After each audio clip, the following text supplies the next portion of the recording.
2024년 11월 15일 오전 10시 47분 강릉 공군기지 방공관제소를 가득 채운 귀를 찢는 경보음이 평화로운 아침의 정적을 산산조각 냈습니다.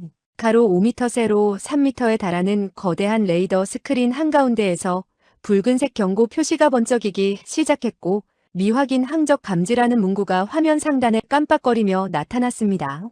관제소 안의 모든 요원들이 일제히 고개를 들어 스크린을 바라봤고 키보드를 두드리던 손들이 일제히 멈췄으며 방금 전까지 평범한 일상 업무를 하던 공간이 순식간에 긴장감으로 가득 찼습니다. 하지만 가장 이상한 것은 화면에 아무것도 보이지 않는다는 사실이었습니다.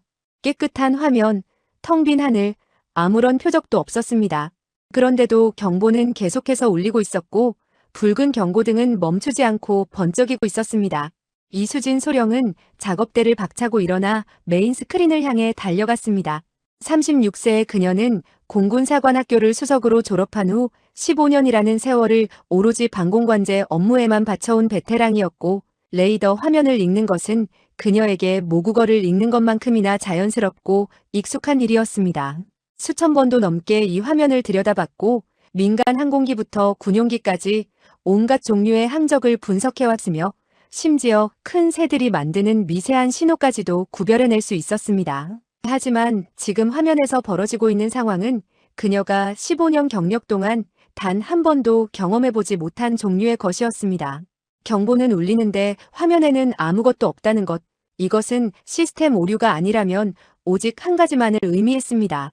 손이 떨렸습니다. 이수진은 마우스를 잡고 경보가 울리는 해당 구역을 최대한 확대했습니다.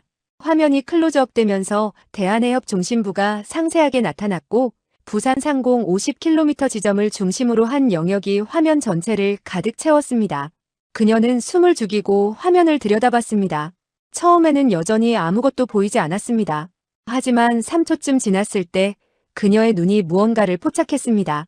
희미하게 거의 인식할 수 없을 정도로 약하게 작은 점 하나가 깜빡이고 있었던 것입니다. 일반 전투기 신호 세기의 50분의 1도 되지 않는 극도로 미약한 신호였고 나타났다가 사라지기를 반복했으며 존재하는지 안 하는지조차 확신할 수 없을 정도로 불안정했습니다.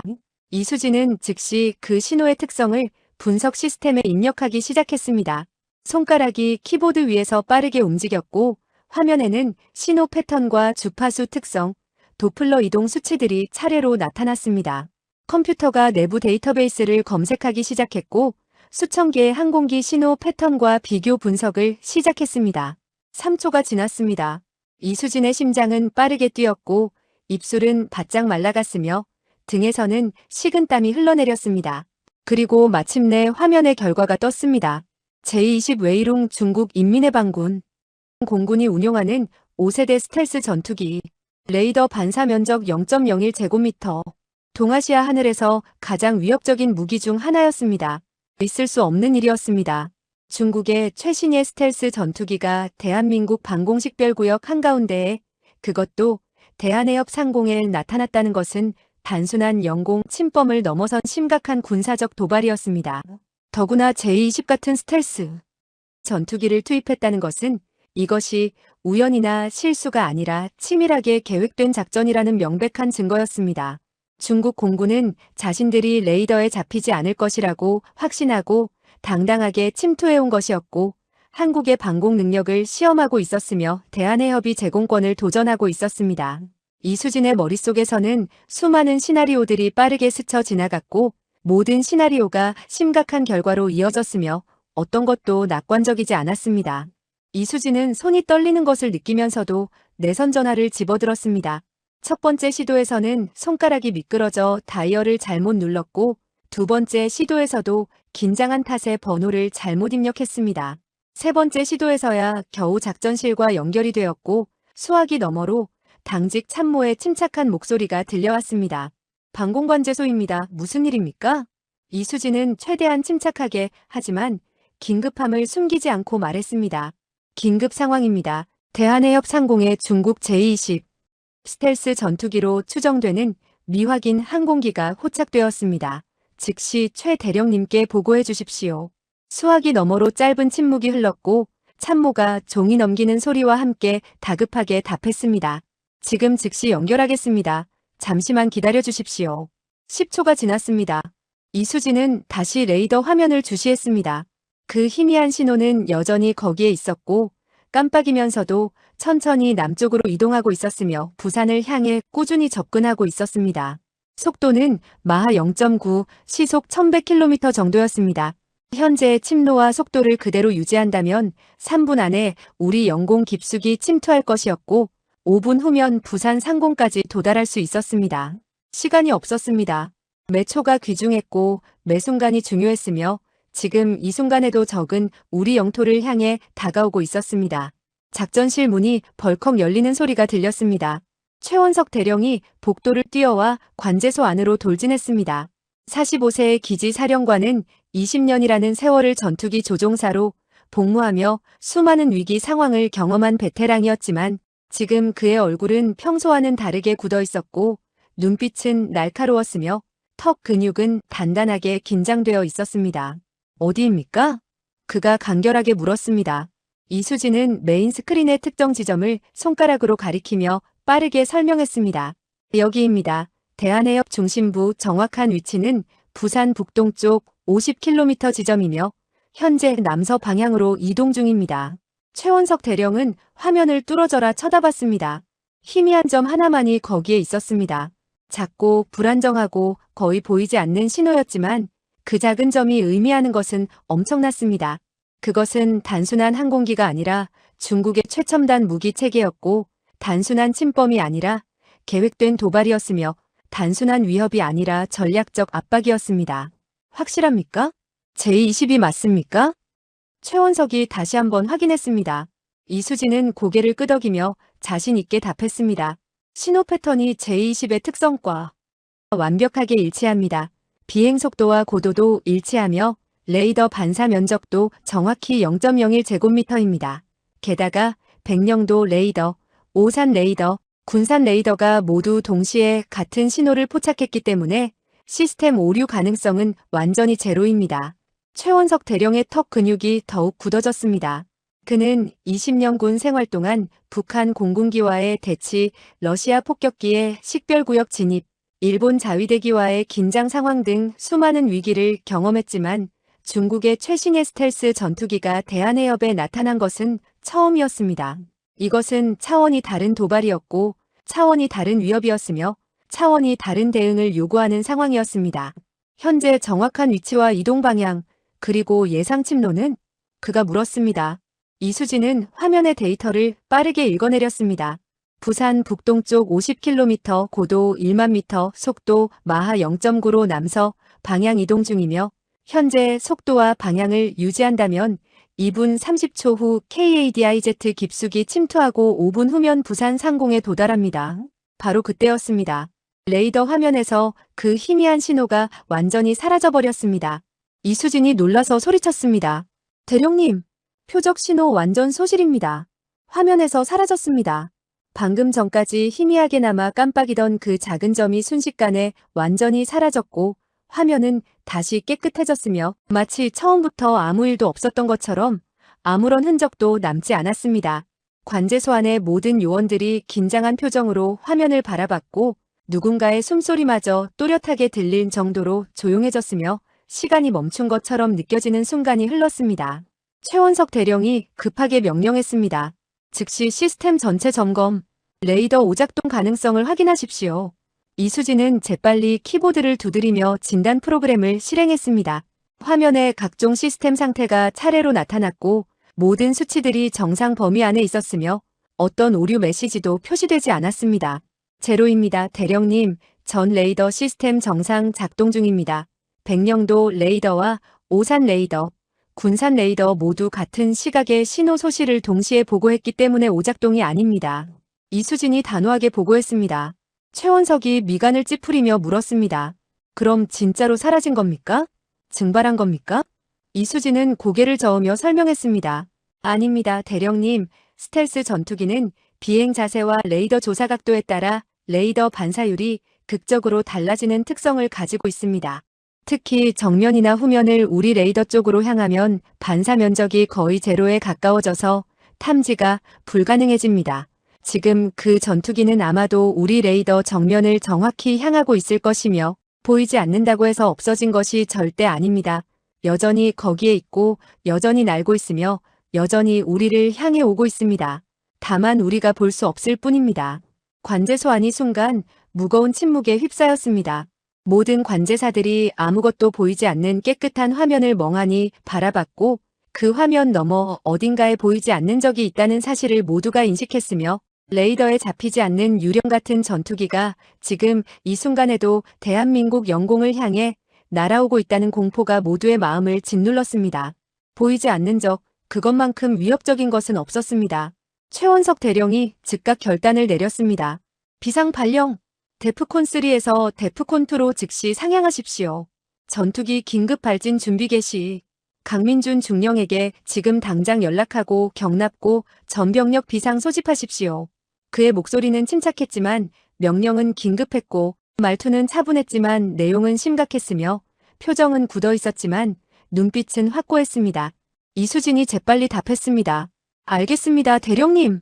관제 소환의 모든 요원들이 일제히 움직이기 시작했습니다. 키보드를 두드리는 소리가 사방에서 터져나왔고 무전기로 긴급 교신하는 목소리들이 겹쳐서 들렸으며 내선전화 벨 소리와 경보음이 뒤섞여 공간을 가득 채웠습니다. 불과 2분 전까지만 해도 평화롭고 일상적이었던 관제소가 순식간에 전쟁 직전의 긴장감으로 가득 찬 전투 지휘소로 변모했습니다. 벽에 걸린 커다란 시계의 초침은 규칙적으로 째각거리며 움직였고 시각은 오전 10시 50분을 가리키고 있었으며 대한민국 공군에게 평화로운 아침은 끝났습니다. 최원석 대령은 다시 한번 텅 빈 레이더 화면을 응시했습니다. 여전히 아무것도 보이지 않았습니다. 깨끗하고 고요한 화면이었습니다. 하지만 그는 알고 있었습니다. 보이지 않는다고 해서 안전한 것이 절대 아니라는 것을, 오히려 보이지 않는 적이야말로 가장 위험한 적이라는 것을, 그리고 그 적은 지금 이 순간에도 우리 영공을 향해 침투하고 있다는 것을 말입니다. 그의 손은 내선 전화를 들었고 목소리는 상급 부대의 보고를 시작했으며 내용은 한국 공군 역사상 가장 심각한 상황 중 하나였습니다. 여기는 강릉 공군기지 사령부입니다. 대한해협 상공의 중국 제20 스텔스 전투기 출현을 확인했습니다. 긴급 요격 작전 준비에 돌입합니다. 이수진은 모든 레이더의 출력을 최대치로 올렸습니다. 전파 출력이 증가하면서 각 레이더 시스템의 냉각 팬이 빠르게 돌아가기 시작했고 전력 소비량이 급증했으며 모든 가용 자원을 동원해서 대한해협 상공을 샅샅이 스캔하기 시작했습니다. 어딘가에 분명히 있습니다. 반드시 있습니다. 찾아야만 합니다. 다시 포착해야만 합니다. 하지만 화면은 여전히 깨끗했고 신호는 나타나지 않았으며 적은 완벽하게 숨어 있었습니다. 경납고에서 전화가 걸려왔습니다. 강민준 중령입니다.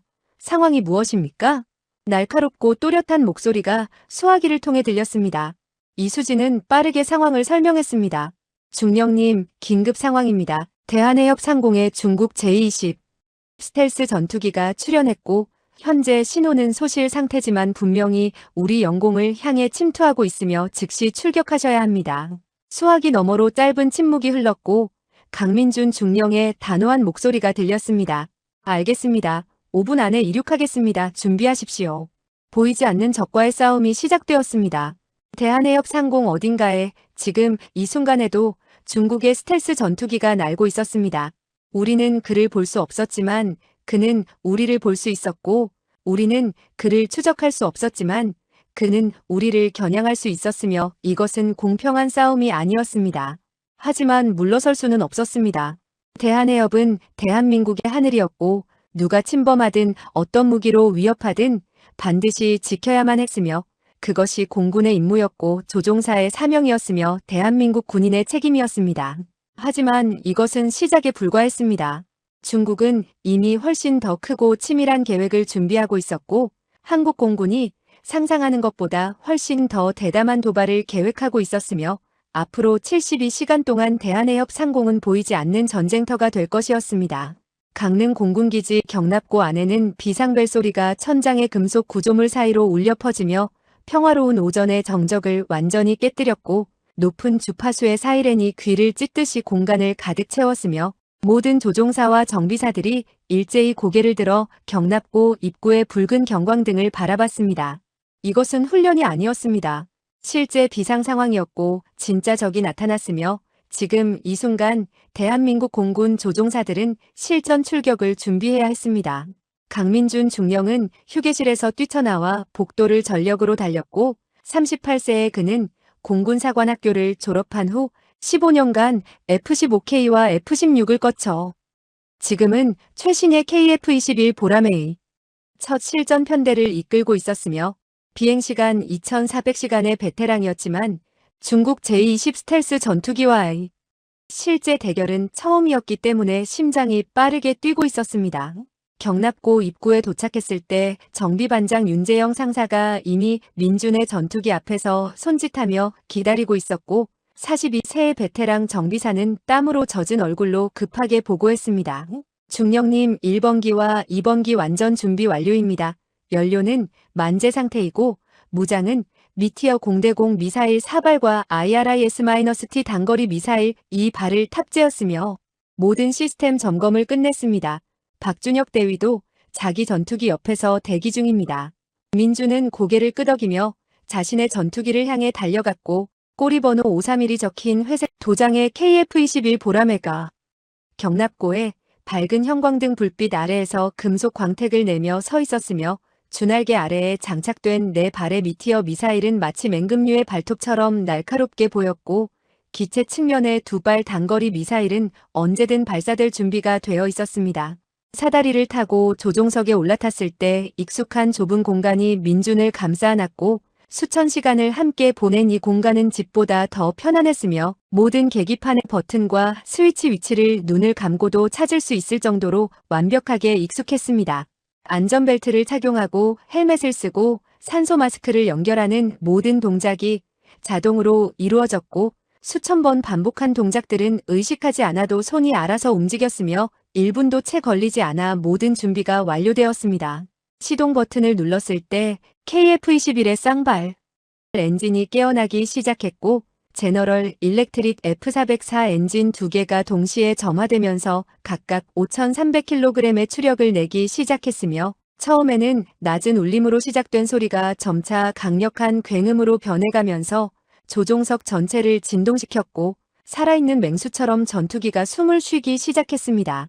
캐노피가 천천히 닫히면서 외부의 시끄러운 소음이 차단되었고 이제 민준과 전투기 둘만 남았으며 계기판에 수십 개 디스플레이들이 하나씩 켜지기 시작하면서 엔진 상태와 연료량과 무장 상태와 레이더 시스템과 통신 시스템의 정보들이 차례로 나타났습니다.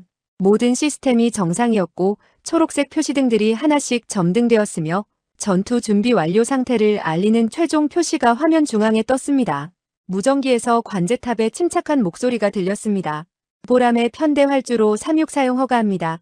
바람은 북동풍 8노트이고 시정은 무제한이며 즉시 이륙하십시오. 대한민국의 하늘을 부탁합니다. 민주는 무전기 버튼을 누르고 답했습니다. 보람의 일 이해했습니다. 지금 이륙하겠습니다. 오른쪽에서는 박준혁 대위의 젊고 긴장된 목소리가 들렸습니다. 보람의 이 준비 완료입니다. 편대장님을 따르겠습니다.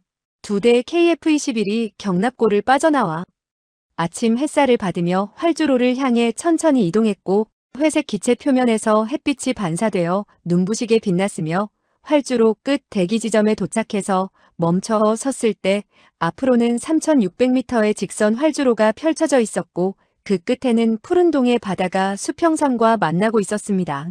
민주는 엔진 출력을 천천히 올리기 시작했고 계기판의 수치들이 상승하면서 엔진 온도와 회전수와 유압이 모두 녹색 정상 범위 안에 들어왔으며 그는 스로틀을 최대로 밀었고 1만 킬로그램이 넘는 추력이 전투기를 앞으로 밀어내기 시작했습니다. 활주로 위를 가속하기 시작했고 타이어가 아스팔트를 두드리는 진동이 기체 전체로 전달되었으며 속도계 바늘이 빠르게 올라갔습니다. 시속 100km, 150, 200, 250, 300 조종간을 당기는 순간 전투기의 기수가 하늘을 향해 들렸고 바퀴가 활주로를 떠나면서 중력의 속박에서 벗어났으며 자유로운 하늘로 날아올랐습니다. 고도를 빠르게 올렸고 500m, 1000m, 2000m, 3000m를 순식간에 통과했으며 상승률은 초당 70m 이상이었고 목표 고도는 1만 m였으며 제22 비행하는 고도에서 만나야 했습니다. 기술을 동쪽으로 돌렸고 대한해협 방향이었으며 창밖으로는 강릉 시내와 해안선이 빠르게 작아지며 멀어졌고 이륙 3분 만에 고도 5000m를 돌파했습니다. 무전기에서 이수진 소령의 긴장된 목소리가 들렸습니다. 보람의 편대 여기는 방공관제소입니다. 최종 확인된 표적 위치는 대한해협 중심부 부산 북동쪽 60km였으나 현재 신호는 완전 소실 상태입니다. 표적은 제20 스텔스 전투기로 확인되었으며 접근 시 최대 경계를 유지하십시오. 민준이 답했습니다. 보람의 일 이해했습니다. 제20 대응 전술로 접근하겠습니다. 그는 지난 6개월간 이 순간을 준비해왔고 제20 같은 5세대 스텔스 전투기에 대응하는 전술을 연구했으며 불공평한 싸움이지만 불가능한 싸움은 아니라는 것을 알고 있었습니다. 고도 7000m를 통과하면서 레이더를 작동시켰고 KF-21의 에이사 능동전자주사 위상배열 레이더가 작동을 시작하면서 전파가 사방으로 퍼져나갔으며 이 레이더는 기존 기계식 레이더보다 탐지 범위가 넓고 정확도가 높았으며 무엇보다 스텔스기 탐지에 유리한 특성을 가지고 있었고 40km 거리에서는 제20도 잡을 수 있었습니다. 화면에는 서해에서 동해로 향하는 여러 민간 항공기들의 신호가 나타났지만 대한해협 방향에는 아무것도 없었고 깨끗한 화면이었지만 민주는 알고 있었습니다. 없다고 해서 안전한 것이 절대 아니라는 것을 말입니다. 고도 1만 m에 도달했고 상승을 멈추고 수평 비행으로 전환했으며 속도를 마하 0.8 시속 980km로 올렸고 대한해협까지의 거리가 빠르게 줄어들기 시작했습니다. 거리 100km, 80km, 60km 레이더 화면은 여전히 깨끗했고 아무런 신호도 잡히지 않았으며 민준의 손에는 땀이 나기 시작했고 심장은 빠르게 뛰었으며 15년 경력의 베테랑이지만 실전은 언제나 긴장되었습니다. 거리 50km, 45km, 40km 그때 레이더 경고음이 울렸습니다. 삐, 삐. 화면 우측 상단에 희미한 점 하나가 나타났고 거리 38km 방위 연고도 고도 1만 m였으며 신호 세기는 매우 약했지만 분명히 존재했습니다. 잡았습니다. 제20을 포착했습니다. 민준의 입에서 저절로 외침이 나왔고 방공관제소에 즉시 보고했습니다. 표적 포착했습니다. 거리 38km 방위 연고도 고도 1만 m 추적을 시작하겠습니다. 기술을 표적 방향으로 돌렸고 박준혁도 뒤따랐으며 거리가 좁혀지기 시작했습니다. 35km, 30km, 28km 제20은 도망가지 않고 있었고 아니 도망갈 필요를 느끼지 못하는 것 같았습니다. 민주는 국제공용 주파수를 열었습니다. 미확인 항공기에게 경고합니다. 당신은 대한민국 방공식별구역에 무단으로 진입했습니다. 즉시 북쪽으로 이탈하십시오. 이것은 최종 경고입니다. 짧은 침묵이 흘렀고 수화기에서 중국어 억양의 영어가 들렸습니다. 한국 전투기 우리를 포착했군요. 축하합니다. 하지만 잡을 수 있을까요? 노골적인 도발이었고 민준의 턱 근육이 굳어졌지만 감정을 억눌렀습니다. 다시 한번 경고합니다. 즉시 북쪽으로 이탈하십시오. 거부 시 강제 조치를 취하겠습니다. 중국 조종사가 웃었고 무전기를 통해 웃음소리가 들렸습니다. 강제 조치요? 어떻게 하실 건데요? 우리는 제20입니다. 5세대 스텔스 전투기 당신들은 4.5세대 게임이 안 됩니다. 그리고 제20이 움직였고 레이더 화면의 점이 빠르게 북쪽으로 향했으며 속도가 급증하기 시작했습니다.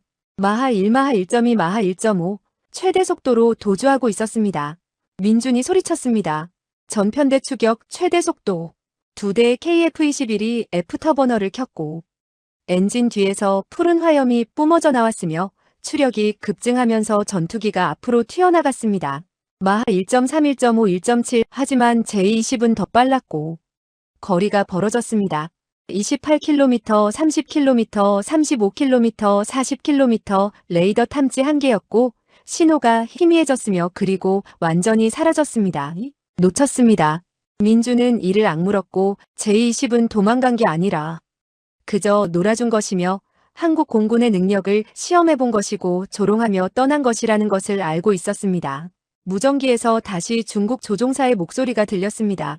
좋은 시도였습니다. 한국 공군 하지만 부족합니다. 우리는 언제든 돌아올 수 있고 당신들은 우리를 막을 수 없습니다. 안녕히 계십시오. 통신이 끊어졌고 민주는 레이더 화면을 바라봤으며 깨끗한 화면에는 아무것도 없었지만 그는 알고 있었습니다. 이것은 끝이 아니라는 것을 말입니다. 바로 그 순간 이수진 소령의 급박한 목소리가 무전기에서 터져나왔습니다. 보람의 편대 새로운 표적 다수 포착. 제20 추가 출현. 숫자는 8대입니다. 8대 제22. 동시에 대한해협으로 진입하고 있습니다.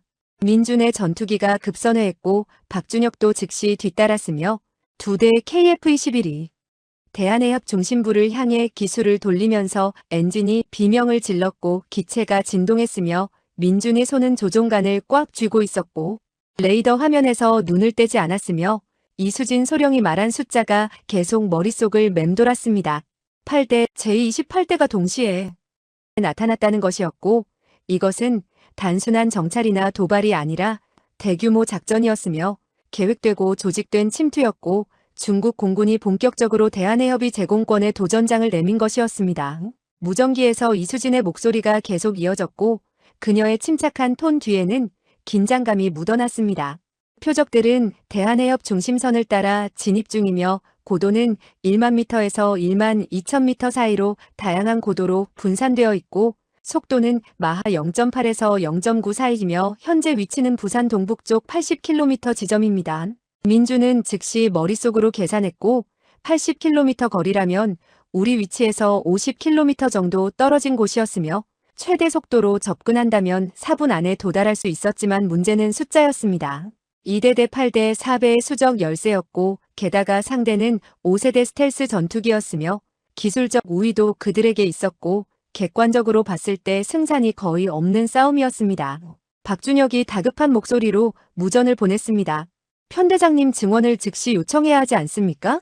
우리 둘만으로는 8대를 절대 상대할 수 없습니다. 민준이 침착하게 답했습니다. 증원은 이미 요청했고 하지만 도착까지 최소 20분 이상 걸리며 그 전까지는 우리가 버텨야 합니다. 어떻게든 버텨야만 합니다. 그는 깊게 숨을 들이마셨고 15년 경력의 베테랑이지만 이런 상황은 처음이었으며 훈련과 시뮬레이션에서는 수없이 경험했지만 실전에서 4대 1의 열세를 맞닥뜨리는 것은 전혀 다른 차원의 문제였습니다.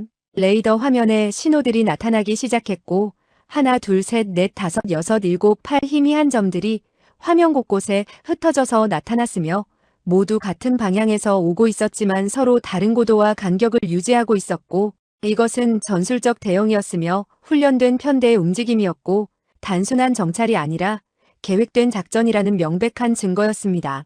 민주는 레이더 데이터를 빠르게 분석했고 8대가 대략 20km 간격으로 펼쳐져 있었으며 가장 앞선 기체는 고도 1만 2천 m 가장 뒤처진 기체는 고도 9천 m로 입체적 대형을 구성하고 있었고 서로를 엄호할 수 있는 완벽한 편대 대형이었으며 이것은 중국 공군 정예부대의 움직임이었습니다.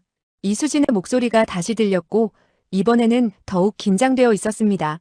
보람의 편대 오산 기지와 군산 기지에서 추가 전력이 출격 중입니다. 하지만 도착까지 18분에서 22분 예상되며 그 전까지 표적 감시를 유지해 주십시오.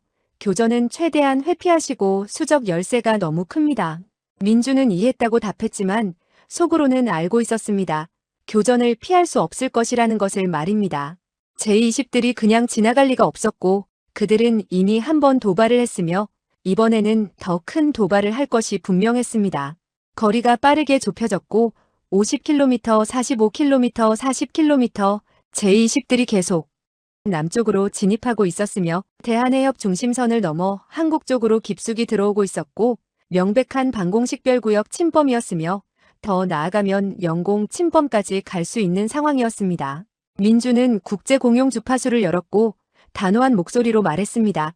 중국 항공기 편대에게 경고합니다. 당신들은 대한민국 방공식별구역을 침범하고 있으며 즉시 북쪽으로 이탈하십시오. 이것은 최종 경고입니다. 그의 목소리는 단호했지만 손은 떨리고 있었고 8대를 상대로 경고를 한다는 것이 얼마나 무력하게 들리는지 알고 있었으며 하지만 절차는 지켜야 했고 명분은 확보해야 했습니다. 수초간의 침묵이 흘렀고 그리고 무전기에서 목소리가 들렸으며 아까와는 다른 목소리였고 더 나이 들어 보이는 더 권위 있는 목소리였습니다. 한국 전투기 여기는 중국 인민해방군 공군 제구항공여단이며 우리는 정상적인 훈련 비행 중이고 국제공해 상공을 비행하고 있으므로 문제될 것이 없습니다. 거짓말이었고 뻔뻔한 거짓말이었으며 그들은 이미 KADIZ 안쪽 깊숙이 들어와 있었고 국제공해 상공이 절대 아니었지만 그들은 뻔뻔하게 부인하고 있었습니다. 민주는 다시 말했습니다. 당신들의 현재 위치는 대한민국 방공식별구역 내부이며 국제공해가 아닙니다.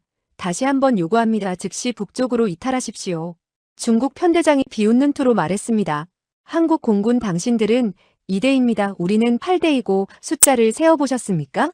그리고 우리는 제25세대 스텔스 전투기이며 당신들은 KF-21 4.5세대로 기술적으로도 뒤처져 있습니다. 무엇으로 우리를 막으시겠습니까?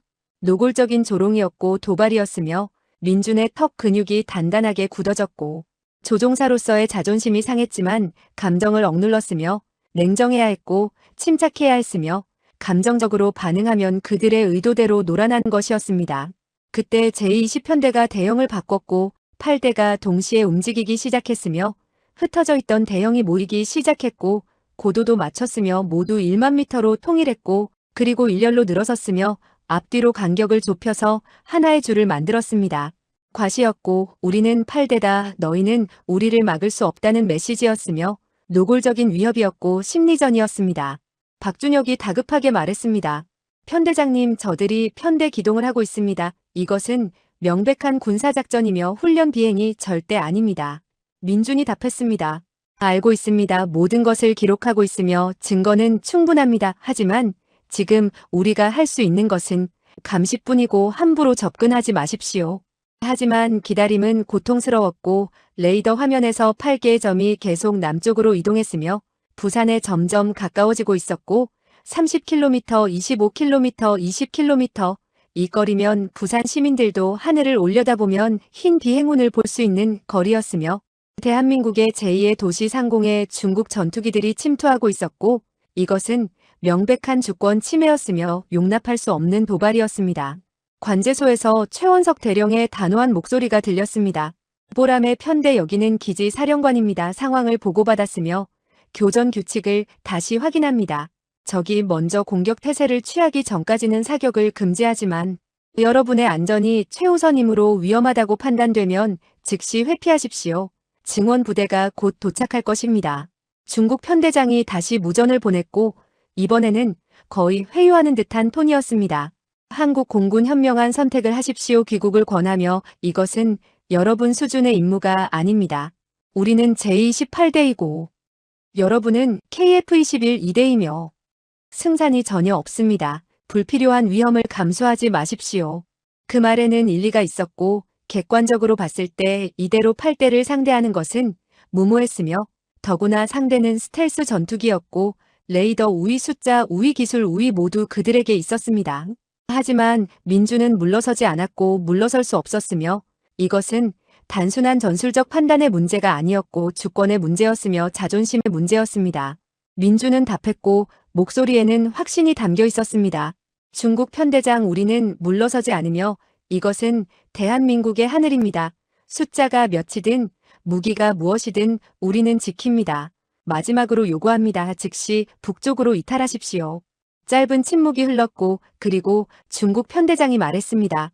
안타깝군요. 하지만 존중합니다. 용기 있는 선택이지만 어리석은 선택이기도 합니다. 좋습니다. 그럼 우리가 무엇을 할 수 있는지 보여드리겠습니다. 8대 제22 동시에 가속하기 시작했고 속도가 급증했으며 마하 1, 마하 1.2, 마하 1.3 그들은 더 이상 천천히 움직이지 않았고 이제 본격적으로 침투를 시작한 것이며 대한해협을 가로질러 한국 영공 깊숙이 들어오려는 것이었고 도발의 수위를 끌어올리고 있었습니다. 박준혁이 소리쳤습니다. 편대장님 저들이 가속하고 있습니다. 부산을 향하고 있습니다. 관제소가 긴급 통신을 보냈습니다. 보람의 편대 증원 부대 도착까지 15분입니다. 조금만 더 버티십시오. 15분, 너무 길었고 그 15분 동안 제20들은 무엇이든 할 수 있었습니다. 그때 레이더 화면에서 이상한 움직임이 포착되었고 8대 중 2대가 갑자기 방향을 틀었으며 좌우로 갈라졌고 포위 기동이었으며 민준과 박준혁을 양쪽에서 협공하려는 것이었고 전술적 움직임이었으며 이제 그들은 단순히 침투만 하는 것이 아니라 한국 전투기를 제압하려 하고 있었습니다. 민준의 심장이 빠르게 뛰었고 손에 땀이 흘렀으며 이것은 위험한 상황이었고 포위당하면 끝이었지만 후퇴할 수도 없었으면 진퇴양난이었습니다. 박준혁이 다급하게 말했습니다. 편대장님, 좌우에서 협공이 들어옵니다. 어떻게 하시겠습니까? 민준은 순간적으로 판단했고 명령을 내렸습니다. 전편대 분리 기동박 대위는 우측으로 나는 좌측으로 서로 3km 간격 유지하고 그들이 우리를 포위하지 못하게 합니다. 2대의 KF-21이 좌우로 갈라졌지만 제20들도 움직임을 바꿨고 4대씩 나눠서 각각을 추격하기 시작했으며 완벽한 협공이었고 1대 내의 상황이 2번 벌어진 것이었습니다. 민주는 급선회했고 제24대가 뒤따랐으며 거리가 좁혀졌고 20km, 15km, 10km 위험한 거리였고 이 거리에서는 미사일 사격이 가능했으며 민준이 미사일 경고 시스템이 경보음을 울리기 시작했고 전투기 내부에 붉은 경고등이 깜빡이기 시작했으며 상황은 최악으로 치닫고 있었습니다. 바로 그 순간이었습니다. 민준이 미소를 지었습니다. 입가에 작은 미소가 떠올랐고 긴장 속에서도 위기 속에서도 그는 미소를 지었으며 왜냐하면 그는 알고 있었기 때문입니다. 이 모든 것이 계획대로 흘러가고 있다는 것을 말입니다. 민준은 조용히 중얼거렸습니다. 드디어 걸렸군. 그리고 그는 무전기를 열었지만 이번에는 방공관제소가 아니었고 다른 주파수였으며 암호화된 채널이었고 그는 단 한 단어만 말했습니다. 독수리. 그것은 신호였고 작전 개시 신호였으며 6개월 전부터 준비해온 작전의 시작을 알리는 암호였고 모든 것을 바꿀 단 하나의 단어였습니다. 중국은 몰랐습니다. 이 모든 것이 함정이었다는 것을 말입니다. 민준이 일부러 약하게 보인 것을 말입니다. 이대만 보내서 제20들을 유인한 것을 말입니다. 그리고 지금 제28대가 완벽하게 한국 공군의 함정 속으로 들어온 것을 말입니다. 대한해협 상공에서 보이지 않는 그물이 조여들기 시작했습니다. 대한해협 상공 1만 미터. 민준의 KF-21은 여전히 제20 4대의 추격을 받고 있었습니다. 하지만 그의 표정은 침착했습니다. 오히려 자신감마저 보였습니다. 조종간을 부드럽게 조작하며 일정한 거리를 유지했습니다. 10km 제20들이 계속 따라오도록 유도하는 완벽한 거리였습니다. 암호 독수리를 보낸 지 30초가 지났습니다. 민준은 시계를 확인했습니다. 이제 작전이 시작되었습니다. 6개월 전부터 준비해온 작전이 말입니다. 그는 무전기를 통해 박준혁에게 말했습니다. 빡대위 계획대로 합니다. 당신도 그들을 계속 끌고 오십시오. 정확히 15분만 더 버티면 됩니다. 박준혁의 목소리에는 혼란이 묻어났습니다. 편대장님, 무슨 계획입니까? 우리는 정말로 도망가고 있는 겁니까? 민준이 답했습니다. 도망이 아닙니다. 유인입니다. 지금 우리는 미끼입니다. 제20들을 특정 지역으로 끌고 가고 있습니다. 조금만 더 참으십시오. 그 순간 관제소에서 최원석 대령의 목소리가 들렸습니다. 전 편대에게 통보합니다. 독수리 그물 작전 2단계를 개시합니다. 추가 전력 투입을 시작합니다. 그의 목소리에는 확신이 담겨 있었습니다. 이것은 즉흥적인 대응이 아니었습니다. 치밀하게 계획된 작전이었습니다. 강릉 기지 작전실에서는 거대한 전술 디스플레이가 켜졌습니다. 화면에는 대한해협 전체가 표시되어 있었고 그 중심에 붉은 원이 그려져 있었습니다. 반경 100km의 거대한 원이었습니다. 최원석 대령이 참모들에게 설명했습니다. 이것이 독수리 그물입니다. 제20들을 이원 안으로 유인하는 것이 1단계였고 강중령과 박 대위가 지금 그 역할을 하고 있습니다. 작전실 한쪽에는 미군 연락장교 존슨 대위가 서 있었습니다. 그는 놀란 표정으로 화면을 바라봤습니다. 이것이 당신들이 6개월 전에 제안했던 작전입니까? 데스텔스 레이더망 작전? 최원석이 고개를 끄덕였습니다. 맞습니다. 우리는 이 순간을 준비해왔습니다. 제20이 언젠가 올 것을 알고 있었고 그래서 대비했습니다. 하늘에서는 민준이 제20들을 계속 유인하고 있었습니다. 남동쪽으로 대한해협 중심부를 향해 천천히 이동했습니다. 제20들은 그를 따라왔습니다. 4대 모두 민준을 놓치지 않으려고 거리를 좁히고 있었습니다. 완벽했습니다. 그들은 함정에 빠지고 있었습니다. 중국 편대장이 무전을 보냈습니다. 한국 전투기 도망가고 있군요. 현명한 선택이지만 너무 늦었습니다. 우리는 이미 당신들의 영공 깊숙이 들어왔습니다. 이제 대한해협은 우리 것입니다. 그의 목소리에는 승리의 확신이 담겨 있었습니다. 민준은 답하지 않았습니다. 답할 필요가 없었습니다. 조금만 더 기다리면 되었습니다. 그는 레이더 화면을 확인했습니다. 목표 지점까지 5km 남았습니다. 3분이면 도달할 수 있었습니다. 관제소에서 이수진 소령이 보고했습니다. 추가 전력 위치 확인. 보람의 3번기부터 12번기까지 총 10대 대형 완성했습니다. 원형 레이더망 구축 완료 2737. 조기 경보기도 작전 고도에 도달했습니다. 모든 준비가 끝났습니다. 최원석 대령이 물었습니다. 제20들의 위치는? 이수진이 답했습니다. 8대 모두 목표 구역으로 진입 중입니다. 5분 내에 원형 중심부에 도달할 것으로 예상됩니다. 최원석이 고개를 끄덕였습니다. 독수리 그물 작전 3단계 준비. 모든 기체는 레이더 침묵 모드 유지하십시오. 대한해협 상공 곳곳에 보이지 않는 전투기들이 대기하고 있었습니다. KF-21 10대가 원형으로 배치되어 있었습니다. 각 전투기는 36도씩 떨어진 위치에 있었고 반경 100km의 거대한 원을 형성하고 있었습니다. 그들은 레이더를 끄고 침묵을 유지했습니다. 제20들이 알아채지 못하도록 말입니다. 원의 중심 상공 2만 m 고도에는 2737 평화의 눈. 조기 경보기가 원을 그리며 비행하고 있었습니다. 거대한 레이돔이 천천히 회전했습니다. 탐지 거리는 400km였습니다. 대한해협 전체를 감시할 수 있었고 동시에 수십 개의 표적을 추적할 수 있었습니다. 조기 경보기 내부에서 관제사들이 화면을 주시하고 있었습니다. 팀장이 보고했습니다. 제28대 모두 추적 중입니다.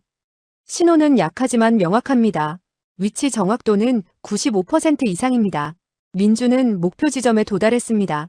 대한해협 정중앙이었습니다. 그는 속도를 줄였습니다. 마하 0.8에서 0.6으로 감속했습니다. 제20들이 더 가까이 다가왔습니다. 거리가 8km로 좁혀졌습니다.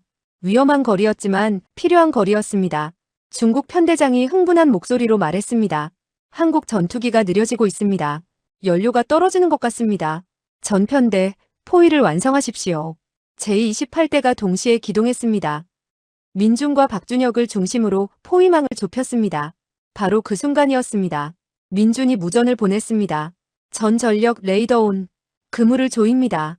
대한해협 상공 곳곳에서 KF-21 10대가 동시에 레이더를 켰습니다. 10개의 A사 레이더가 한꺼번에 작동을 시작했습니다. 전파가 사방으로 퍼져나갔습니다. 원의 중심을 향해 집중되었고 제28대를 포착했습니다. 조기 경보기가 즉시 데이터를 통합했습니다. 10대 레이더 정보를 하나로 합쳤습니다. 각기 다른 각도에서 온 정보들이 통합되었습니다. 삼각 측량이 이루어졌고 제20들의 위치가 정확하게 계산되었습니다. 오차는 500m 이내였습니다. 이수진이 소리쳤습니다. 전 표적 포착. 8대 모두 추적 중입니다. 위치 정확도 98%. 신호 명확합니다. 중국 편대장의 당황한 목소리가 들렸습니다. 뭐야? 레이더 경보. 사방에서 조사받고 있습니다. 어디서? 그는 주변을 둘러봤을 것입니다. 하지만 아무것도 보이지 않았을 것입니다. KF-21들은 100km 밖에 있었기 때문입니다. 민준이 국제공용 주파수를 열었습니다. 중국 편대장 환영합니다. 독수리 그물에 오신 것을 환영합니다. 지금 당신들은 대한민국 공군 KF-21 12대에 포위되어 있습니다. 2737 조기 경보기가 당신들을 추적하고 있으며 당신들의 위치는 완벽하게 노출되었습니다. 침묵이 흘렀습니다. 그리고 중국 편대장이 다급하게 소리쳤습니다. 불가능하다. 우리는 스텔스 전투기다. 어떻게 우리를 잡은 거지? 민준이 침착하게 답했습니다. 다층 레이더망입니다. 10대의 레이더가 서로 다른 각도에서 동시에 조사합니다. 조기 경보기가 데이터를 통합합니다. 당신들이 아무리 스텔스여도 모든 방향에서 동시에 숨을 수는 없습니다. 존슨 대위가 작전실에서 감탄했습니다. 믿을 수 없습니다. 완벽한 추적입니다. 이론상으로만 가능하다고 생각했는데 실제로 해냈습니다. 그는 최원석을 바라봤습니다. 미국 태평양 공군 사령부에 즉시 보고하겠습니다. 이것은 게임 체인저입니다. 4.5세대 전투기가 5세대 스텔스기를 상대할 수 있다는 것을 증명했습니다. 영국 군사 전문지 제인스 디펜스 위클리의 특파원도 작전실에 있었습니다. 그는 카메라를 들고 화면을 촬영하며 중얼거렸습니다. 이것은 역사적 순간입니다. 통합 레이더 전술의 실전 검증입니다. 스텔스 시대의 새로운 해답입니다. 세계가 주목할 것입니다. 하늘에서는 제-20들이 혼란에 빠져 있었습니다. 그들은 급격하게 기동하기 시작했습니다. 레이더 조사를 피하려고 했습니다. 상승하고 하강하고 선회했습니다. 하지만 소용없었습니다. 어느 방향으로 움직여도 최소한 3개의 레이더가 그들을 추적했습니다. 민준이 명령했습니다. 전편대 원형 대형 축소. 반경을 80km로 좁힙니다. 천천히 압박합니다. 10대의 KF-21이 동시에 안쪽으로 이동하기 시작했습니다. 우원이 작아졌습니다. 그물이 조여들었습니다. 중국 편대장이 다급하게 명령했습니다. 전편대 북쪽으로 돌파. 최대 속도. 8대가 동시에 북쪽으로 방향을 틀었습니다. 하지만 그쪽에도 KF-21 두 부대가 대기하고 있었습니다. 그들은 즉시 레이더를 집중했습니다. 박준혁이 보고했습니다. 편대장님, 북쪽 경로 차단 완료했습니다. 그들은 갈 곳이 없습니다. 민준이 답했습니다. 좋습니다. 계속 압박하십시오. 하지만 공격은 하지 마십시오. 그들이 먼저 공격 태세를 취할 때까지 기다립니다. 시간이 흘렀습니다. 1분, 2분, 3분 제-20들은 계속 탈출을 시도했습니다. 동쪽, 서쪽, 남쪽, 다시 북쪽. 하지만 어디를 가도 KF-21들이 있었습니다. 레이더망은 완벽했습니다. 그물은 촘촘했습니다. 민주는 시계를 확인했습니다. 독수리 그물 작전 개시 후 10분이 지났습니다. 이제 다음 단계로 넘어갈 시간이었습니다. 하지만 그 전에 한 가지가 더 필요했습니다. 제-20이 먼저 공격해야 했습니다. 정당방위의 명분이 필요했습니다. 그리고 그 기회는 곧 올 것입니다. 궁지에 몰린 적은 반드시 반격을 시도하기 때문입니다. 그물은 계속 조여들고 있었습니다.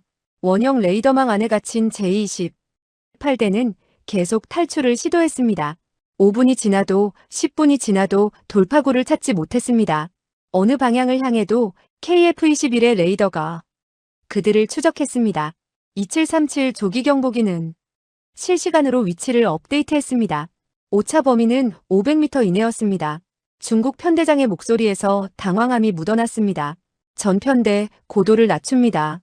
5000m까지 급강하하십시오. 8대 제-22 동시에 기술을 숙였습니다. 급강하가 시작되었습니다. 1만 미터에서 9,000, 8,000 격추된 제-20에서 낙하산이 펼쳐졌습니다. 중국 조종사가 탈출에 성공한 것입니다. 하얀 낙하산이 서서히 대한해협으로 내려갔습니다. 민주는 그를 확인했지만 더 이상 신경 쓸 여유가 없었습니다. 아직 7대가 남아있었고 그들은 지금 반격을 시작하고 있었습니다. 중국 편대의 새로운 지휘관은 2호 편대장기의 조종사였습니다. 그의 목소리는 냉정했지만 분노가 묻어났습니다.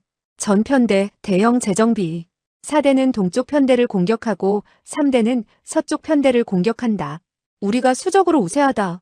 각계 격파한다. KF-21 12대 제-27 1대 숫자상으로는 한국이 우세했습니다. 하지만 제-20은 5세대 스텔스 전투기였고 근접전에서는 여전히 위협적이었습니다. 게다가 그들은 지금 필사적이었고 동료를 잃은 분노로 가득 차 있었습니다. 민준이 명령했습니다. 전편대 2대 1조로 행동하십시오. 단독행동 금지. 서로 엄호하면서 싸웁니다. 레이더 화면에서 7대 제-20이 움직이기 시작했습니다. 빠르게 공격적으로 움직였습니다. 그들은 더 이상 도망가려 하지 않았습니다. 이제 그들은 싸우려 했습니다. 한국 전투기를 격추하고 탈출하려 했습니다. 거리가 빠르게 좁혀졌습니다. 50km, 40km, 30km. 미사일 전투거리를 지나 근접 전투거리로 접어들었습니다. 20km, 15km. 이제 육안으로도 상대를 볼 수 있는 거리였습니다. 민주는 전방을 주시했습니다. 멀리 작은 점들이 보였습니다. 제-20들이었습니다. 햇빛을 받아 반짝이는 회색 기체들이었습니다. 아름다운 전투기들이었지만 지금은 적이었습니다. 박준혁이 민준의 오른쪽 300m 지점에서 비행하고 있었습니다. 윙맨 위치였습니다. 둘은 완벽한 호흡을 맞추며 비행했습니다. 3년간 함께 훈련한 팀워크였습니다. 제22대가 민준과 박준혁을 향해 돌진했습니다. 정면 공격이었습니다. 대담한 기동이었습니다. 거리 10km, 8km, 6km 서로를 향해 마하 1.5 이상의 속도로 돌진하고 있었습니다. 상대 속도는 마하 2 이상이었습니다. 초속 2000m가 넘었습니다. 민준이 말했습니다. 박대위 스플릿 기동 준비. 내 신호에 맞춰서. 박준혁이 답했습니다. 준비됐습니다. 거리 4km. 민준이 외쳤습니다. 지금 두 대의 KF-21이 동시에 좌우로 갈라졌습니다. 민준은 왼쪽으로, 박준혁은 오른쪽으로 급선회했습니다. 제22대도 쫓아왔습니다. 한 대는 민준을, 한 대는 박준혁을 추격했습니다. 민준의 제22 뒤를 쫓았습니다. 거리 3km. 미사일 사거리 아니었습니다. 민준의 미사일 경고음이 울렸습니다. 적이 로곤을 시도하고 있었습니다. 위험했습니다. 민준은 급격한 배럴로를 시작했습니다. 전투기가 자기 축을 중심으로 회전했습니다. 레이더 반사각이 계속 바뀌었습니다. 로곤을 방해하기 위한 기동이었습니다. 동시에 체프를 발사했습니다. 제22 미사일을 발사했습니다. PL-10 단거리 미사일이었습니다. 빠른 미사일이었습니다. 민준은 급강하로 전환했습니다. 동시에 플레어를 뿌렸습니다. 뜨거운 화염탄들이 사방으로 흩어졌습니다. 미사일이 플레어 중 하나를 쫓았습니다. 빗나갔습니다. 민준은 살아남았습니다. 하지만 이제 제22 그의 뒤에 있었습니다. 포지션이 불리했습니다. 민준은 급선회를 시작했습니다. 최대 선회율로 돌았습니다. 구지의 가속도였습니다. 시야가 흐려졌습니다. 하지만 멈출 수 없었습니다. 계속 선회했습니다. 원을 그렸습니다. 점점 더 작은 원을 그렸습니다. 제20도 선회했습니다. 하지만 KF-21의 선회율이 더 좋았습니다. 작은 원을 그릴 수 있었습니다. 민준은 계속 선회했고 천천히 제20의 뒤로 돌아가기 시작했습니다. 30초가 지났습니다. 60초가 지났습니다. 두 전투기는 계속 원을 그리며 서로의 뒤를 쫓았습니다. 마치 두 마리 맹금류가 공중에서 싸우는 것 같았습니다. 아름답지만 치명적인 춤이었습니다. 민준이 조금씩 유리한 위치를 잡아갔습니다. 제20의 꼬리가 점점 더 가까워졌습니다. 조준 원안으로 들어왔습니다. 민준은 단거리 미사일을 선택했습니다. 로곤이 시작되었습니다. 하지만 그 순간 다른 제20이 나타났습니다. 민준의 왼쪽에서 돌진해왔습니다. 민준을 공격하려는 것이었습니다. 삼각 협공이었습니다. 민준은 위기에 처했습니다. 무전기에서 박준혁의 목소리가 들렸습니다. 편대장님, 좌측에서 협공. 제가 맡겠습니다. 박준혁의 KF-21이 나타났습니다. 그는 민준을 향해 돌진하는 제20을 향해 미사일을 발사했습니다. 미사일이 날아갔고 제20은 회피 기동을 할 수밖에 없었습니다. 협공이 실패했습니다. 민준은 기회를 놓치지 않았습니다. 앞에 제20의 로곤을 완성했습니다. 방아쇠를 당겼습니다. 미사일이 발사되었고 2km를 순식간에 날아갔으며 제20의 엔진부에 명중했습니다. 폭발이 일어났습니다. 하지만 제20은 완전히 파괴되지 않았습니다. 한쪽 엔진만 파괴되었습니다. 기체는 여전히 비행 가능했습니다. 연기를 뿜으며 북쪽으로 도주하기 시작했습니다. 민준은 추격하려 했지만 박준혁의 급박한 목소리가 들렸습니다. 편대장님, 도와주십시오. 제가 둘한테 쫓기고 있습니다. 민준은 즉시 방향을 틀었습니다. 박준혁을 향해 날아갔습니다. 그는 제22대에게 쫓기고 있었고 필사적으로 회피 기동을 하고 있었으며 위험한 상황이었습니다. 민준이 제20 한 대를 향해 돌진했습니다. 박준혁을 쫓는 제22 측면으로 접근했습니다. 완벽한 샷 포지션이었습니다. 로곤했고 발사했으며 명중했습니다. 제22 폭발했습니다. 이번에는 완전히 파괴되었습니다. 동체가 두 조각으로 갈라졌고 불타며 추락했으며 낙하산이 펼쳐졌습니다. 조종사는 탈출했습니다. 두 대를 격추했습니다. 한 대는 손상시켰습니다. 이제 제20은 4대만 남았습니다. 그중 한 대는 도주 중이었습니다. 실질적으로는 3대만 싸우고 있었습니다. 하지만 그 3대는 여전히 위협적이었습니다. 그들은 이제 완전히 방어적으로 행동하고 있었고 서로 엄호하며 싸우고 있었으며 한국 전투기의 공격을 필사적으로 막아내고 있었습니다. 민주는 숨을 헐떡였습니다. 땀이 얼굴을 적셨습니다. 온몸이 긴장으로 굳어 있었습니다. 하지만 아직 끝나지 않았습니다. 계속 싸워야 했습니다. 다른 KF-21들도 제-20들과 격렬하게 싸우고 있었습니다. 하늘 곳곳에서 미사일이 날아다녔고 전투기들이 선회했으며 폭발이 일어났습니다. 대한해협상공은 완전한 전장이 되었습니다. 관제소에서 이수진이 보고했습니다. 현재 전황적 제-28대 중 2대 격추, 1대 중파 도주 중 5대 전투 지속, 아군 피해 없음. 전세 우세합니다. 최원석 대령이 말했습니다. 좋습니다. 계속 압박하십시오. 하지만 무리하지 마십시오. 우리가 이기고 있습니다. 하지만 바로 그때 예상치 못한 일이 일어났습니다. 손상당한 제-22 갑자기 방향을 틀었습니다. 북쪽으로 도주하던 그 전투기가 다시 돌아온 것입니다. 한쪽 엔진만으로 비행하고 있었지만 여전히 위협적이었습니다. 그리고 그는 민준을 향해 돌진했습니다. 자살 공격이었습니다. 어차피 기지로 돌아갈 수 없다면 적어도 한 대라도 더 격추시키겠다는 결심이었습니다. 중국 조종사의 필사적인 선택이었습니다. 민준은 그를 향해 미사일을 발사했습니다. 하지만 제-20은 회피하지 않았습니다. 그냥 직진했습니다. 미사일이 그를 맞췄지만 이미 너무 가까웠습니다. 폭발하는 제-20의 파편이 민준의 전투기를 향해 날아왔습니다. 민준은 급 회피했습니다. 하지만 파편 하나가 오른쪽 날개를 스쳤습니다. 날카로운 금속음이 들렸습니다. 경고등이 켜졌습니다. 유압 시스템 손상, 오른쪽 플랩 작동 불능, 민준의 전투기가 흔들렸습니다. 조종이 어려워졌습니다. 완전히 파괴된 것은 아니었지만 손상을 입었습니다. 전투 능력이 저하되었습니다. 박준혁이 소리쳤습니다. 편대장님, 괜찮으십니까? 민준이 답했습니다. 괜찮습니다. 비행은 가능합니다. 계속 싸울 수 있습니다. 하지만 속으로는 알고 있었습니다. 더 이상 격렬한 기동은 어렵다는 것을 말입니다. 이제 그는 약점이 되었고 다른 편대원들이 그를 보호해야 했으며 전투 효율이 떨어졌습니다. 중국 편대가 이것을 알아챘습니다. 그들은 손상당한 민준의 전투기를 집중 공격하기 시작했습니다. 세대가 민준을 향해 돌진했습니다. 약한 고리를 끊으려는 전술이었습니다. 박준혁과 다른 편대원들이 민준을 엄호했습니다. 그들은 제-20들을 막아내려 했습니다. 하지만 쉽지 않았습니다. 제-20들은 필사적이었고 공격적이었으며 민준을 노리고 있었습니다. 민준은 최선을 다해 회피했습니다. 손상된 전투기로 회피 기동을 했습니다. 한계였습니다. 거의 실속에 가까웠습니다. 하지만 살아남아야 했습니다. 그때 박준혁이 결정적인 샷을 날렸습니다. 민준을 공격하는 제-22 측면을 완벽하게 포착했고 미사일을 발사했으며 명중시켰습니다. 제-22 폭발했고 민준은 살아남았습니다. 박준혁이 민준을 구했습니다. 민준이 숨을 헐떡이며 말했습니다. 고맙습니다, 박 대위. 살려주셨습니다. 박준혁이 답했습니다. 편대장님이 저를 먼저 구해주셨잖습니까? 이제 우리 둘 다 생명의 은인입니다. 두 사람은 미소 지었습니다. 전투 중이었지만 전우애를 느꼈습니다. 서로를 위해 싸웠고 서로를 지켰으며 살아남았습니다. 이제 제-20은 겨우 2대만 남았습니다.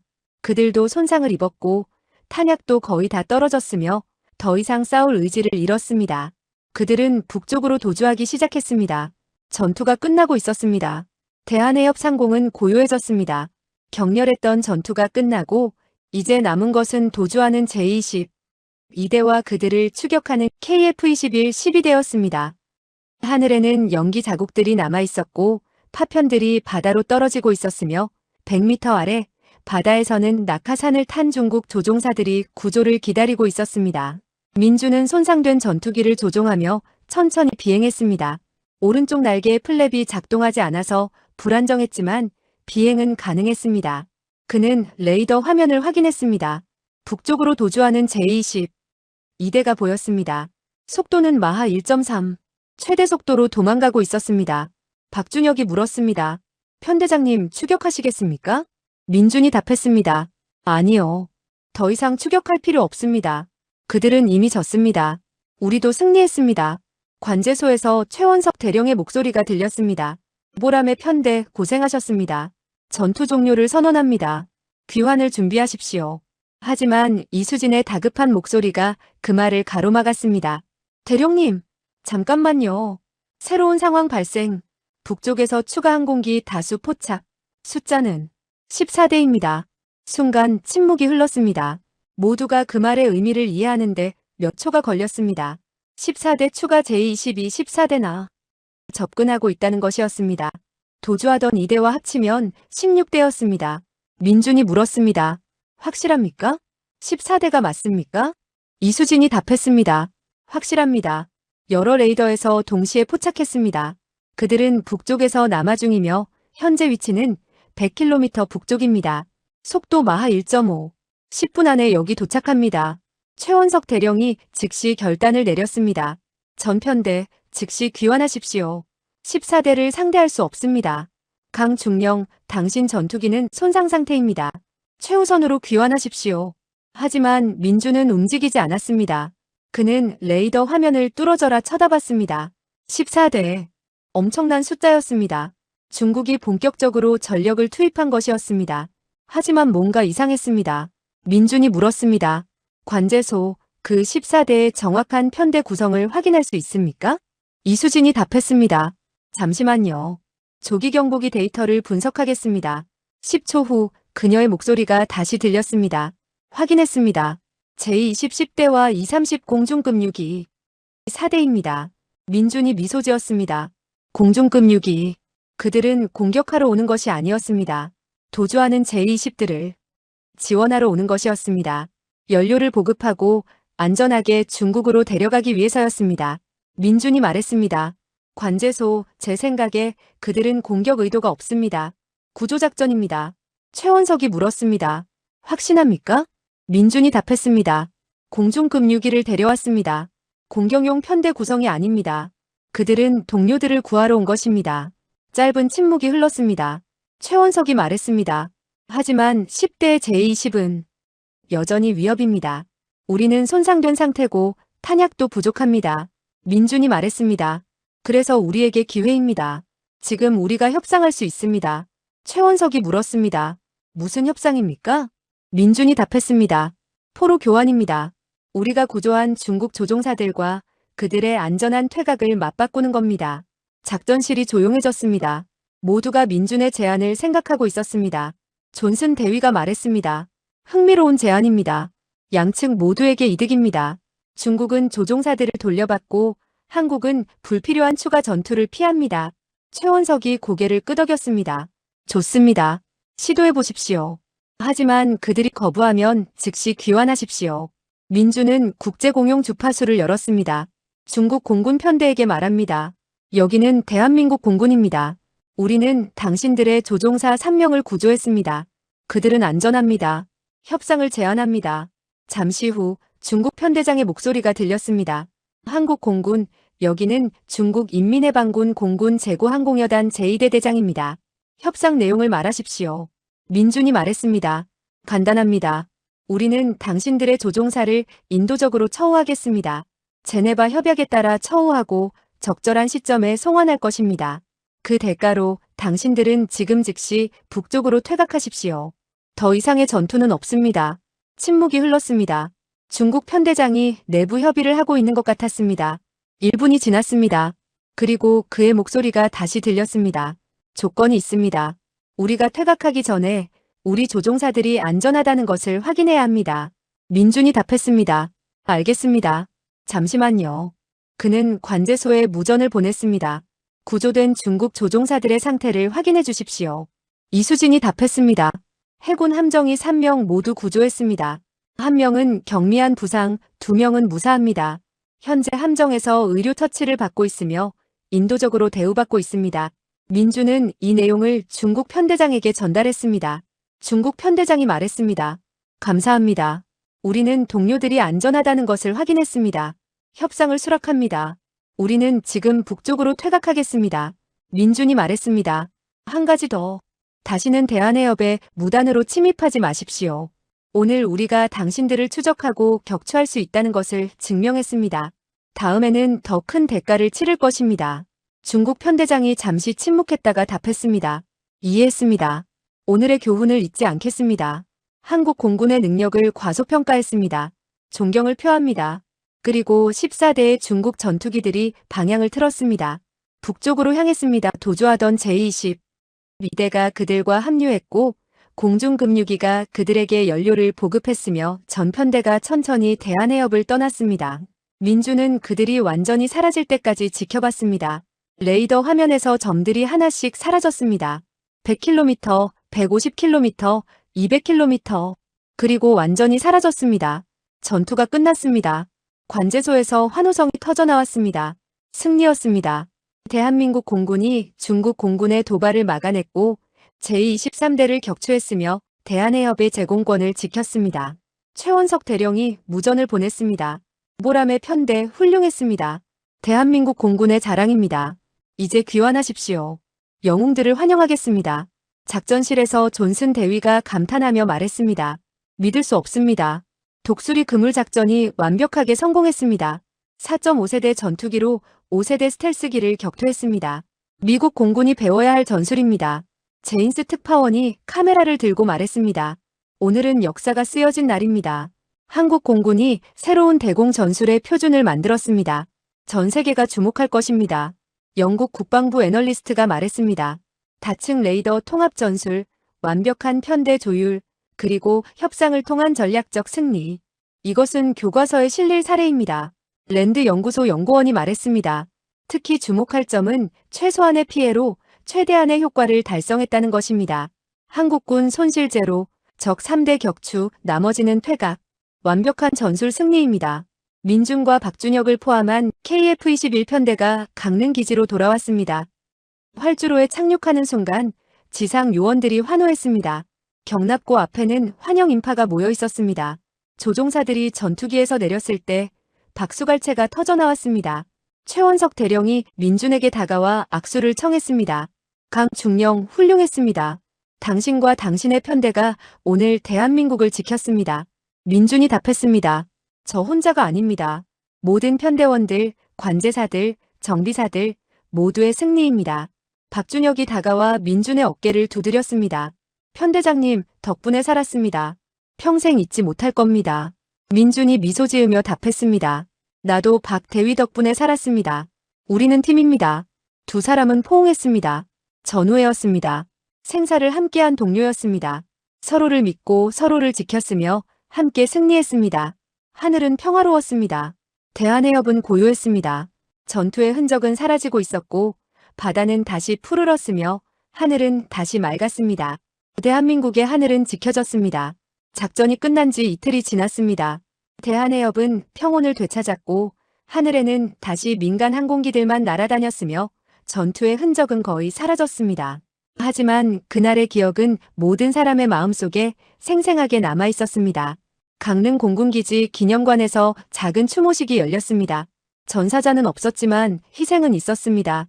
손상된 전투기, 부상당한 조종사, 그리고 극한의 긴장을 경험한 모든 요원들이었습니다. 민주는 동료들과 함께 그 자리에 섰습니다. 검은 정복을 입고 숙연한 표정으로 서 있었습니다. 최원석 대령이 단상에 올라 말했습니다. 이틀 전 우리는 대한민국 영공을 위협하는 중대한 도발에 직면했습니다.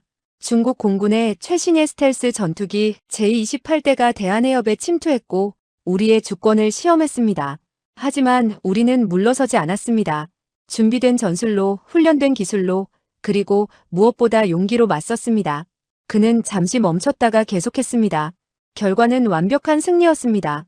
적 3대 격추, 나머지는 퇴각, 아군 손실 제로. 숫자로만 보면 단순합니다. 하지만 그 이면에는 수많은 희생과 헌신이 있었습니다. 6개월간의 준비, 수없이 반복한 훈련, 그리고 실전에서 보여준 완벽한 팀워크가 있었습니다. 민주는 고개를 숙였습니다. 완벽한 승리라는 말이 무겁게 느껴졌습니다. 그날 하늘에서 그는 여러 번 죽을 뻔했습니다. 미사일이 스쳐 지나갔고 전투기는 손상을 입었으며 동료가 아니었다면 살아남지 못했을 것입니다. 승리의 이면에는 언제나 위험이 있었고 희생의 가능성이 있었으며 두려움이 있었습니다. 하지만 그는 또한 자부심을 느꼈습니다. 대한민국 공군이 세계 최고 수준의 전투 능력을 가지고 있다는 것을 증명했기 때문입니다. 4.5세대 전투기로 5세대 스텔스기를 상대했고 수적으로 열세한 상황에서 승리했으며 새로운 전술을 개발하고 실전에 적용했습니다. 이것은 모든 한국 공군 조종사들의 자랑이었습니다. 추모식이 끝난 후 민주는 박준혁과 함께 경납고로 향했습니다. 그의 전투기 531호는 정비 중이었습니다. 손상된 날개가 교체되고 있었고 유압 시스템이 수리되고 있었으며 며칠 후면 다시 하늘을 날 수 있을 것이었습니다. 정비반장 윤재영 상사가 다가왔습니다. 중령님, 일주일이면 완전히 복구됩니다. 새 것처럼 만들어드리겠습니다. 민준이 미소 지으며 답했습니다. 고맙습니다, 상사님. 이 전투기 덕분에 살아왔습니다. 윤 상사가 말했습니다. 전투기도 중령님 덕분에 임무를 완수했습니다. 조종사와 전투기는 하나입니다. 민주는 전투기의 동체를 쓰다듬었습니다. 차가운 금속이 손끝에 느껴졌습니다. 이 기체와 함께 수많은 훈련을 했고 실전을 경험했으며 생사를 함께 했습니다. 전투기는 단순한 기계가 아니었습니다. 동료였고 파트너였으며 생명을 지켜준 존재였습니다. 박준혁이 말했습니다. 편대장님, 뉴스 보셨습니까? 전 세계 언론이 우리를 주목하고 있습니다. 민준이 고개를 끄덕였습니다. CNN, BBC, 제인스, 랜드 연구소 모두가 독수리 그물 작전을 분석하고 있었습니다. 다층 레이더 통합 전술이 새로운 표준이 될 것이라는 평가였고 한국 공군의 능력이 세계적 수준이라는 인정이었으며 KF-21의 실전 능력이 입증되었다는 확인이었습니다. 특히 주목받는 것은 정당방위 전술이었습니다. 중국이 먼저 공격할 때까지 기다렸고 명분을 확보한 후 반격했으며 최소한의 피해로 최대한의 효과를 달성했습니다. 이것은 국제법을 준수하면서도 강력하게 대응하는 모범 사례로 평가받았습니다. 작전실에서 이수진 소령이 다가왔습니다. 중령님, 중국 측에서 공식 유감 표명을 했다고 합니다. 그리고 대한해협통과 시 사전통보 원칙을 준수하겠다고 약속했습니다. 민준이 물었습니다. 조종사들은요? 이수진이 답했습니다. 일주일 후 송환 예정입니다. 제네바 협약에 따라 인도적으로 처우했고 중국 측도 감사를 표했습니다. 외교적으로도 우리가 승리했습니다. 민주는 고개를 끄덕였습니다. 전쟁은 하늘에서만 일어난 것이 아니었습니다. 외교적 승리도 중요했고 국제 여론도 중요했으며 명분도 중요했습니다. 한국은 모든 면에서 승리했습니다. 며칠 후 민주는 휴가를 받았습니다. 서울로 올라가 가족을 만났습니다. 부모님은 뉴스를 보고 놀랐고 걱정했으며 자랑스러워했습니다. 민주는 그들에게 자세한 이야기를 들려주었습니다. 하늘에서의 전투, 동료와의 협력, 그리고 승리의 순간을 말입니다. 아버지가 말했습니다. 아들 자랑스럽다. 너는 나라를 지켰다. 어머니가 눈물을 흘리며 말했습니다. 무사해서 다행이다. 그것만으로 충분하다. 민주는 그들을 안았습니다. 조종사로서의 자부심도 중요했지만 가족의 품으로 돌아올 수 있다는 것이 더 소중했습니다. 전투에서 이기는 것도 중요했지만 살아서 돌아오는 것이 더 중요했습니다. 휴가가 끝나고 민주는 다시 강릉기지로 돌아왔습니다. 경납고에서는 그의 전투기가 완벽하게 수리되어 그를 기다리고 있었습니다. 새로 칠한 회색 도장이 햇빛에 빛났고 날개는 멀쩡했으며 모든 시스템이 정상이었습니다. 윤 상사가 열쇠를 건네며 말했습니다. 약속대로 새 것처럼 만들었습니다. 다시 하늘을 날 준비가 됐습니다. 민준이 고맙다고 말하고 조종석에 올랐습니다. 익숙한 공간이었습니다. 모든 버튼과 스위치가 제자리에 있었고 계기판이 그를 환영했으며 전투기가 살아 숨쉬고 있었습니다. 시동을 걸었습니다. 엔진이 깨어났습니다. 낮은 울림이 커져서 굉음이 되었고 전투기가 진동했으며 출력이 올라갔습니다. 민주는 미소 지었습니다. 다시 날 수 있었습니다. 다시 하늘을 지킬 수 있었습니다. 관제탑의 허가를 받고 활주로로 향했습니다. 가속했고 이륙했으며 하늘로 올라갔습니다. 구름을 뚫고 1만 미터 고도에 도달했으며 대한해협을 바라봤습니다. 평화로운 바다였습니다. 파란 물결이 햇빛에 반짝였고 민간 선박들이 느긋하게 항해했으며 위협은 보이지 않았습니다. 이틀 전의 전투는 마치 꿈처럼 느껴졌습니다. 하지만 민주는 알고 있었습니다. 그것은 현실이었고 언제든 다시 일어날 수 있으며 항상 준비해야 한다는 것을 말입니다. 무전기에서 박준혁의 목소리가 들렸습니다. 편대장님, 오른쪽에서 합류하겠습니다. 박준혁의 전투기가 나타났습니다. 300m 간격으로 편대 비행을 시작했습니다. 두 대의 KF-21이 대한해협 상공을 날았습니다. 민준이 말했습니다. 좋은 날씨입니다, 박대위. 박준혁이 답했습니다. 평화로운 하늘입니다, 편대장님. 두 사람은 미소 지었습니다. 평화는 저절로 오지 않습니다. 누군가 지켜야 하고, 누군가 희생해야 하며, 누군가 하늘에 서 있어야 합니다. 그것이 그들의 임무였고, 자부심이었으며 존재 이유였습니다. 대한민국의 하늘은 오늘도 평화롭습니다. 그리고 그 평화를 지키는 조종사들이 있습니다. 대한민국을 지키는 국군 장별들께 구독과 좋아요, 댓글로 응원해주세요.